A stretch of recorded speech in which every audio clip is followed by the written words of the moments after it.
urged him strongly, stay with them. The day is stay with them. When he was at the table with them, he took bread, gave thanks, and broke it, and began. Then their eyes were opened, and they recognized him from their sin. They asked each other, "Were not our hearts burning within us while he talked with us on the road and opened the scriptures to us?" They got up and returned at once to Jerusalem. There they found the 11 and those with them assembled together and saying, "It is true, the Lord is risen and appeared to Simon." Then the two of them told them what had happened on the way. Now Jesus was recognized by them when he broke the bread.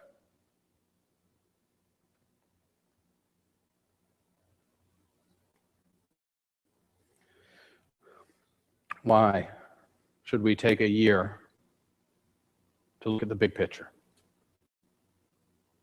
Why should we spend an entire year looking at the big picture and trying to piece the puzzle together? We already explained a little bit of this context. Jesus had just died. There were reports of him being raised. I want you to understand what's happening with these two disciples, these followers. They dedicated their lives to him. They understood a lot about who he was. They believed in him. They were along the road discussing everything that had just happened. We're right in the middle of the big story. They're talking on the road to Emmaus. It's 7 miles approximately. Trying to make sense out of life. I want you to imagine you're there and you're in an intense conversation. You're trying to figure out what's going on in your life and how to contemplate and how to deal with these things. And a stranger walks up to you. "Hey, what are you talking about?" Apparently, the disciples weren't real interested in talking to a stranger. It says their face was downcast. They don't even look up at the stranger.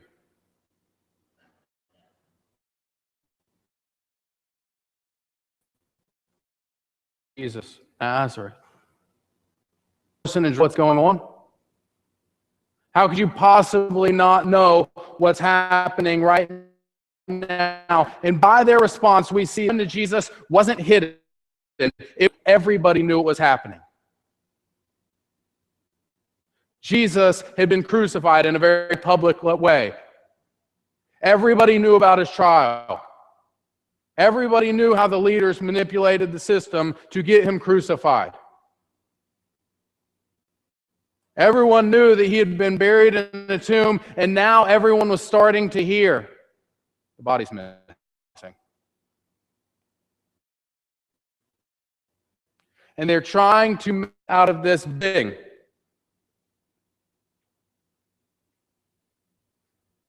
And so they look to the stranger and they say, "Okay, here's what we know. There's a guy, he's Jesus of Nazareth. It means Jesus grew up in Nazareth, a town. He said, this Jesus guy, we definitely know he is at least a prophet. He's powerful. Not just he said some things, but he was powerful in what he had, and he was people saw this. People knew what this Jesus guy was doing, but also God approved of him as we saw as people. It was evident that God was approving of what Jesus was doing. And then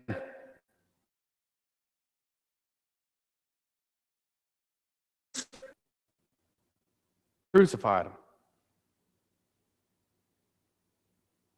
It was 3 days ago.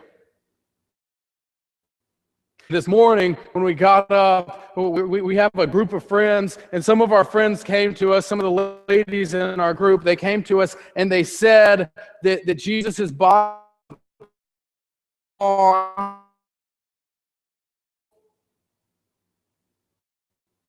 they said that the angel said that Jesus, and so someone to check it out, and they found the tomb exactly like it was. We're trying to make sense out of this.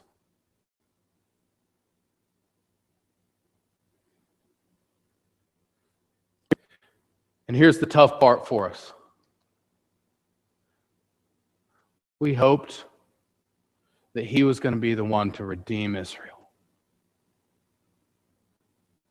Now, that statement alone, we hoped that he was going to be the one to redeem, that these guys knew a decent amount about the big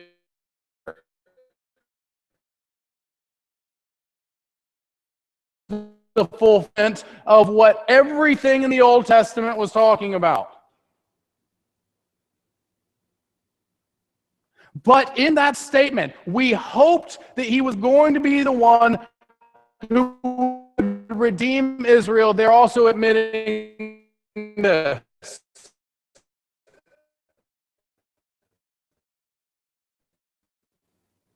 Because what's happening right here in this part, this puzzle piece right here, doesn't make sense to me. And so I don't think he is anymore. We can't mention this knowing that they're talking to Jesus. Why should we spend an entire year on the big picture? Here's what we start to see. Because the big picture gives meaning to life. The big picture makes everything else make sense.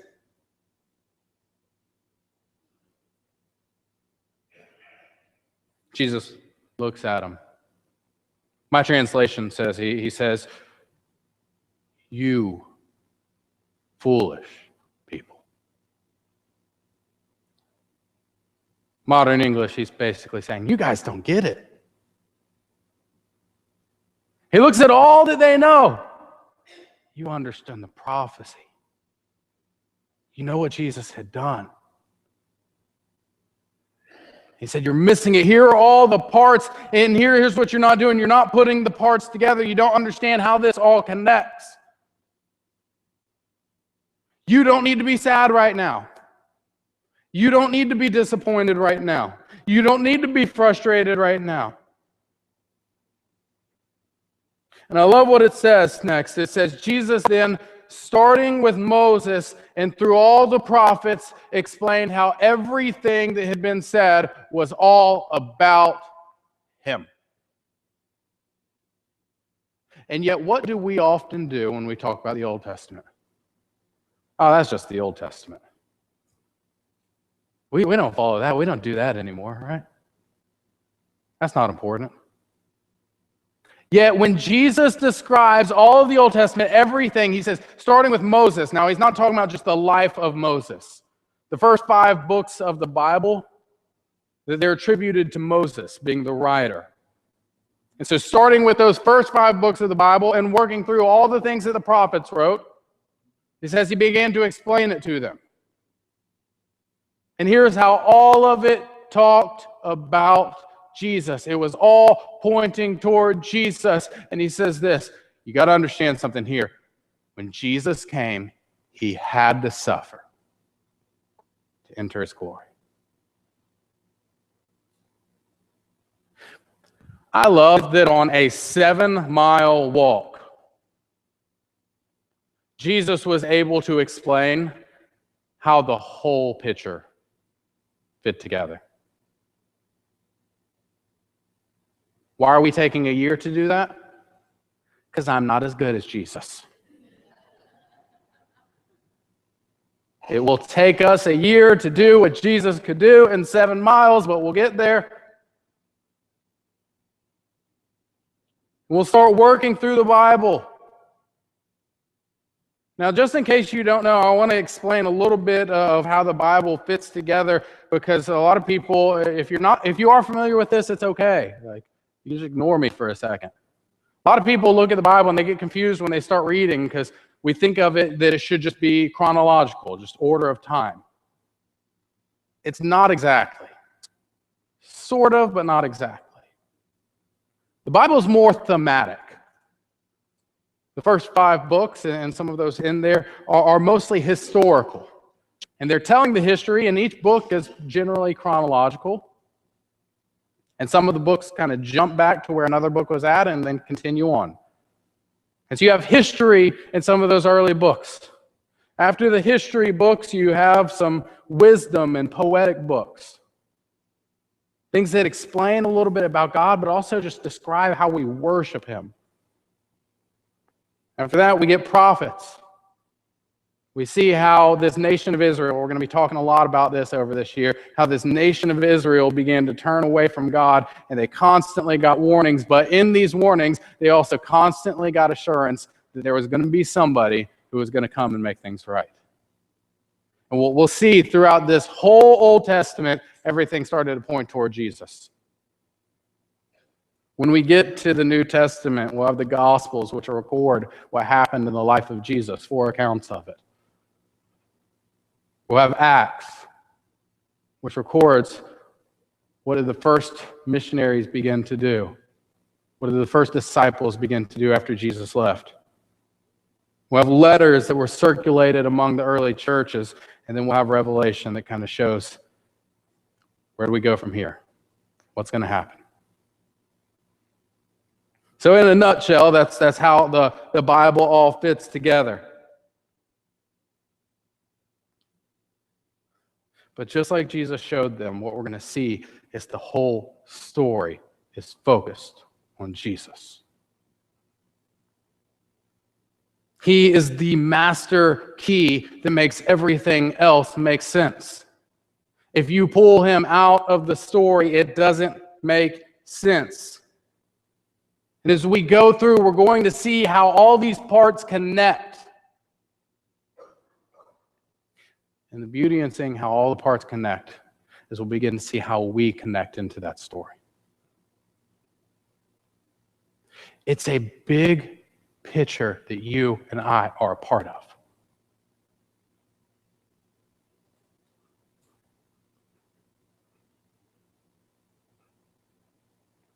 So when I see that, it gives me a sense of hope and excitement. I got to tell you, I'm excited about this year.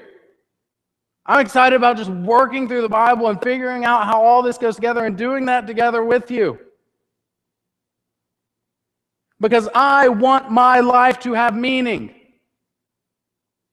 If you take Jesus out of the story, then you have morals and you have rules, but you don't have meaning. I want my life to have meaning. And it does. I want this church to have meaning, and it does. And I want your life to have meaning, and it does. And it has meaning when we understand it in context of this story. And when we take Jesus out of our story and out of this story, we remove the meaning of life.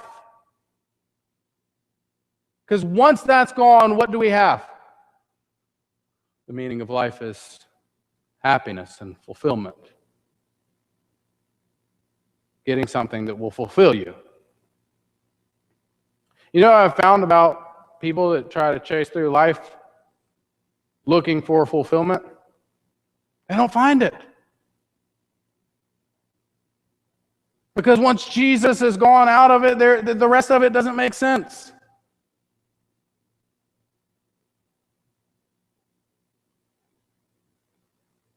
I found this tool. Anybody know what this is? No cheating if you are part of our worship team or something. Anybody know what this is? Oh, yeah, Mr. David probably does know. This is a high-power video/audio tape eraser. I found this in our balcony. I didn't even know these things existed. It has a plug and a button, and you squeeze that button, and you can just erase stuff. Don't let me near your VHS collection. Yeah, I was carrying this near my computer earlier. I hope I didn't. And I thought about this, and it was funny. I had it sitting up here on the railing earlier, and some of the guys, they were about to throw it away. They said, well, what's this doing here? This thing's useless. This is trash. Why is this useless? Because we don't use cassettes and VHS anymore, right? I mean, for the most part.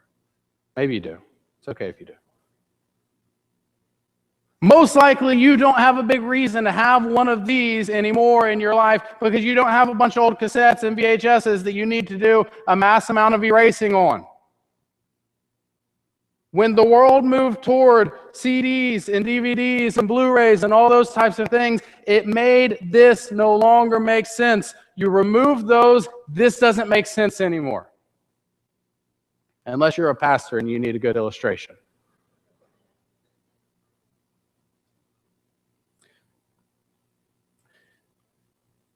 If we take Jesus out of the story, none of the rest of it makes sense anymore.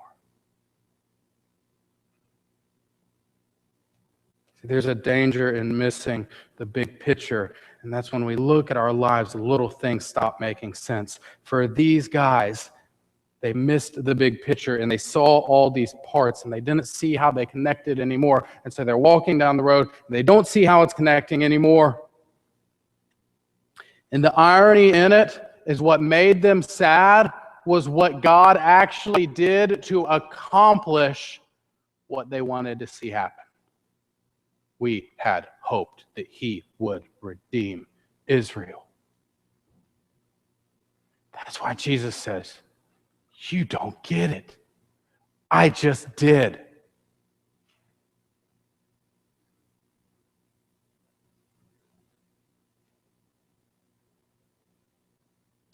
When we understand the big picture, the rest of our life start clearing up.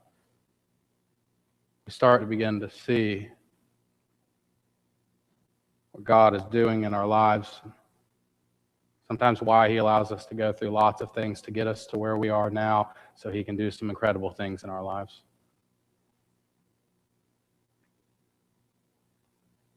Why are we spending a year in this? Because the big picture gives meaning to life, and because you have an opportunity to be involved in the big picture.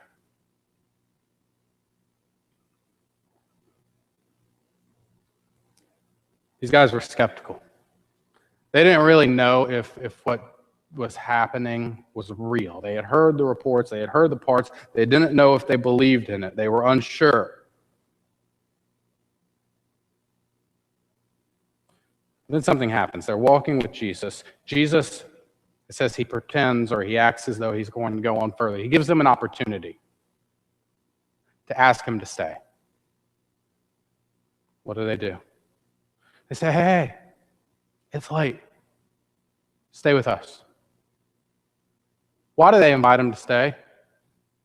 Because he had just gotten through explaining to them how this whole story makes everything make sense in their lives. And so they ask him to stay because they're curious. Later, they describe what's happening inside of them. They say, we had this burning in our hearts, knowing there's something to this. We want more of this.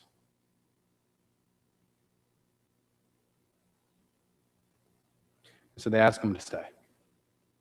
And that simple action of asking for more, the curiosity to hear more, leads them to sit down at the table with Jesus. And Jesus takes the bread and he breaks the bread, and then their eyes are opened.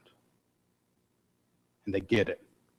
And there is a point in their lives that they understand there is a risen Jesus, and he made all of this make sense, and he just made my life make sense. Simply because they were willing to ask for more.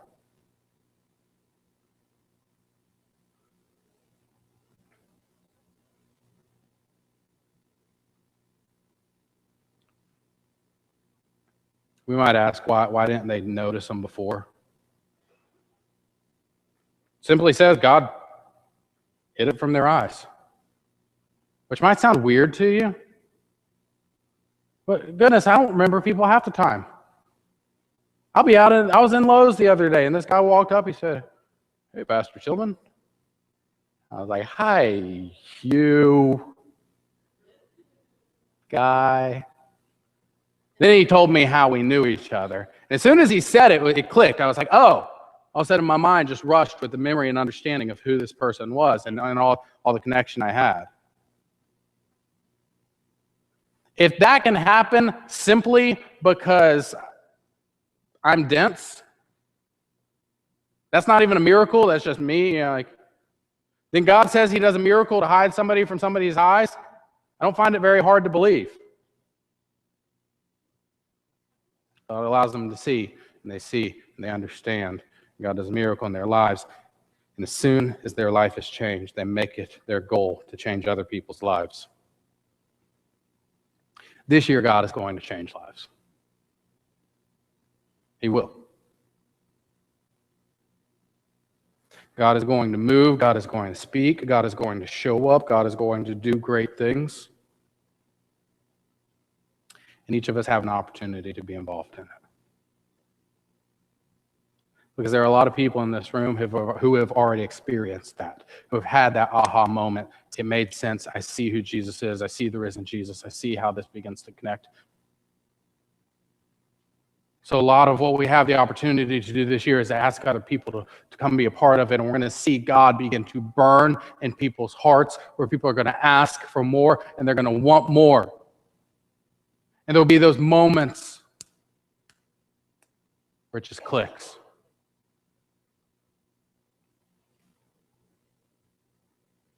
Some of you are going to have the opportunity to tell others this year about what you've experienced. If you don't have that opportunity, you're probably just not looking for it. Some of you are going to have the opportunity to see somebody's eternity change this year. Maybe some of you are going to have your eternity changed this year.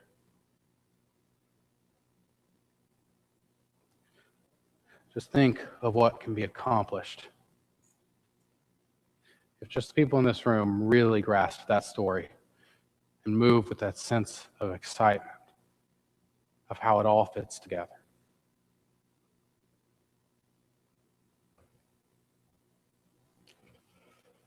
It's 2017. So I decided I would throw everybody off by doing a 2-point sermon. I know some of you are like, he hasn't got to his third point.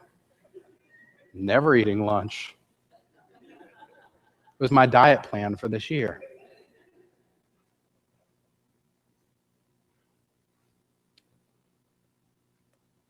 I firmly believe God's going to do some incredible things this year. And that we each have the opportunity to be a part of it. No matter where we are in our journey, we each have the opportunity to be a part of it. Because next week we're going to start in Genesis. And we're going to work through and look at all the prophets and everything leading up to Jesus. As we go through the year, we're going to look at everything that happened after Jesus' physical life here on earth. We're going to see how we are a part of that story. Let's get the big picture this year. Let's invite other people to be a part of that big picture. I invite John, praise team, to lead us one last time in a time of worship.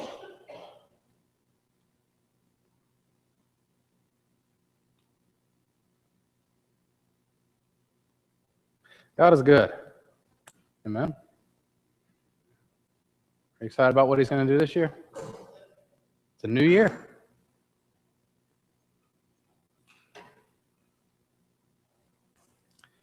I know that the year change is just a day that we all picked and decided this is the new year. But it can have significance for us. I have no idea what this new year is going to hold, but I'm excited to find out.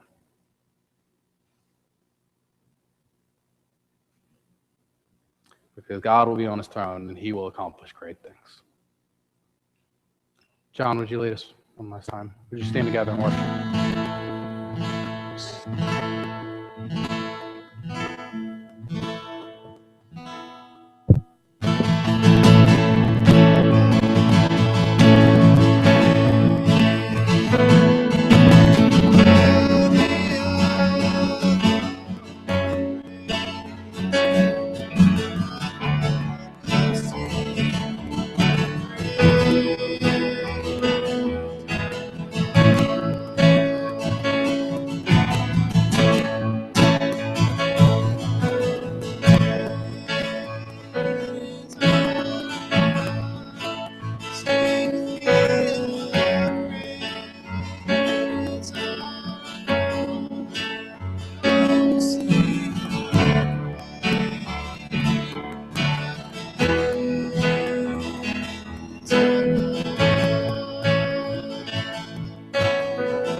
We love you and we pray this in Jesus' name. Amen. I do want to let you know one last thing. This year, as we go through the Bible, if you want to dive in deeper, I'm going to tell you 2 ways you can do that.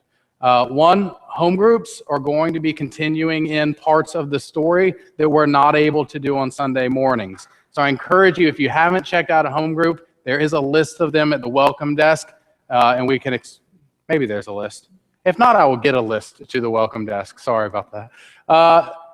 We have 4 home groups, and you can plug into one of those. They're a great way to dive in a little bit deeper with the story. Additionally, I just want to encourage you, consider reading through the Bible this year. There are a lot of different plans. I tried to pick out some. None of them were going to line up exactly with our sermon series. But if you'd like to know how, my phone's not here. If you have a smartphone, I can tell you exactly how to get one that's going to send you a reminder every day, and it will read to you. So if you're interested in that, I can tell you how to set that up on your smartphone, as well as there's a couple different options that we could get you a printed copy to follow along in one of those year-long reading plans. So those are 2 ways that you can dive in a little bit deeper if you'd like to. You already prayed, so y'all have a great day. Yeah.